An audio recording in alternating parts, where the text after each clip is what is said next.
there, my name is Olga. I live in Portland, Oregon, and in this video I wanted to share my breast cancer story. So it's about August 2022 right now. I got diagnosed with breast cancer June 2022, so a couple months ago. I first discovered I wouldn't even say a lump.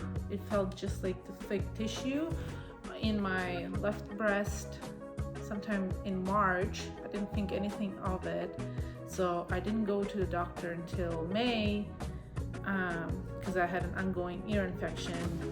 And so in the meantime I asked her to check it out. She didn't think anything of it, but still ordered imaging because I am pretty young. I'm gonna be 33, so 32 years old, and it's not typical to get mammograms that early. So they ordered the imaging, and I went in, and basically on that they did an ultrasound, initially canceled my mammogram. Then after the ultrasound they wanted to do a mammogram, and then the radiologist came out and basically told me right away that she thinks I have breast cancer.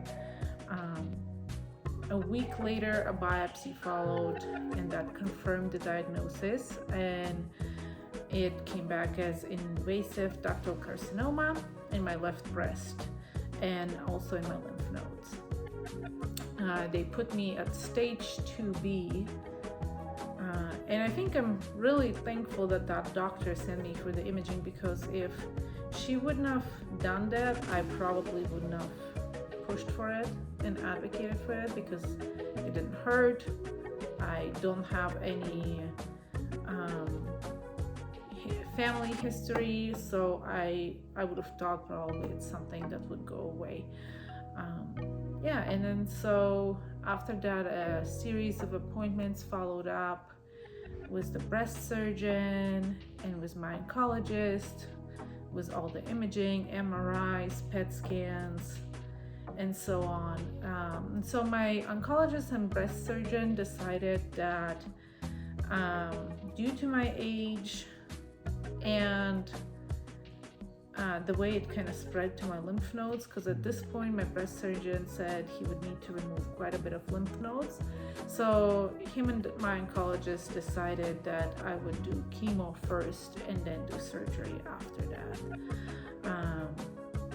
And my options were told to me. Doing lumpectomy was not an option because the MRI showed multiple lesions in my left breast, and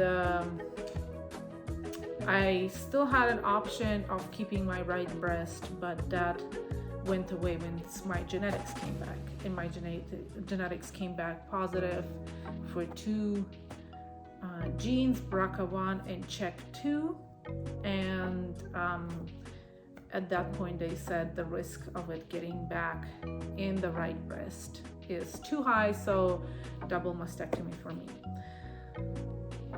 So far, as far as my oncology treatment goes, I was prescribed the adriamycin and cyclophosphamide, so the AC chemotherapy, and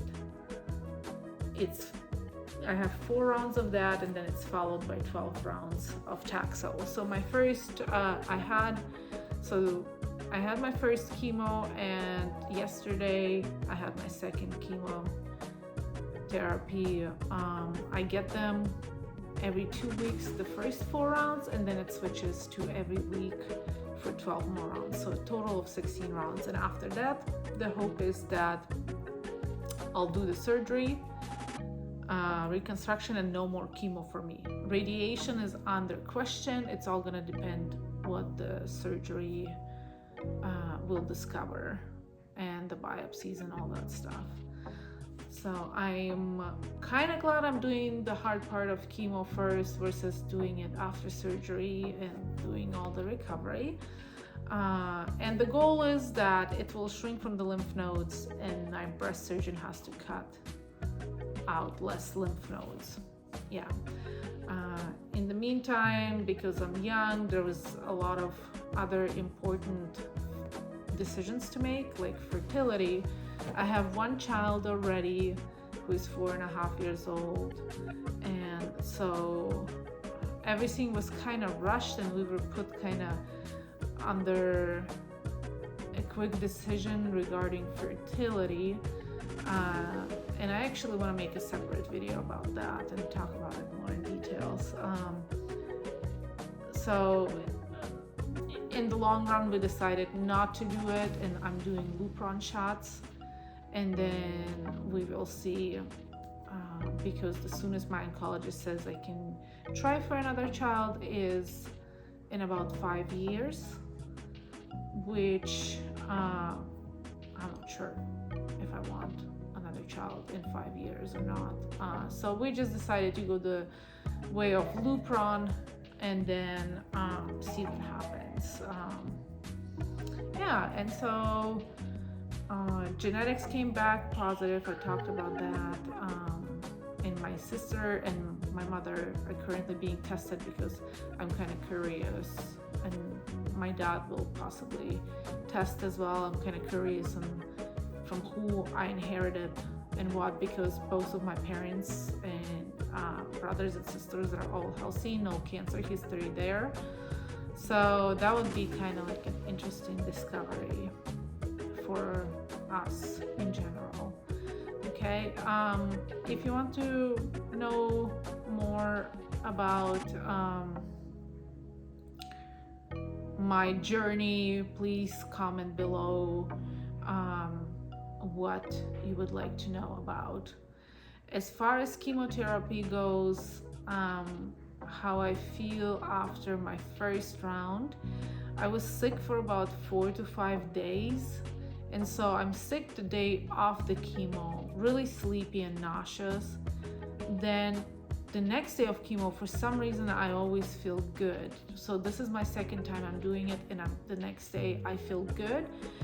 And then usually I feel really tired and sleepy for 3 more days after that. So, and then it was like great. I was just like back to normal and fine. I was able to work.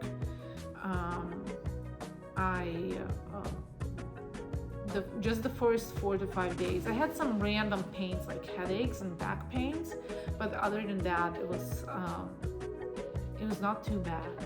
So we'll see how this time around it goes. Oh yeah, about a week and a half into my chemo, basically like 4 days ago, my hair started falling out. And this is basically, I still have a lot, but I would say by the minute it's falling out more and more and more. So I started buying all the headscarves and all that stuff now, and kind of getting prepared for it to be gone. I would give it probably maybe another week, and then it's just a significant amount. Yeah.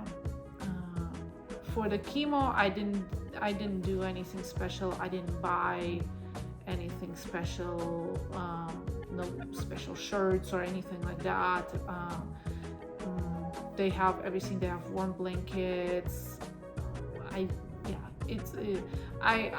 didn't do anything extra because I didn't know what to expect, and so far I have not needed anything extra except of like my water bottle, and that's about it. But I'll release a different video also that talks just about the chemo process and how it feels and all that stuff. Okay, that was like my first introductory video.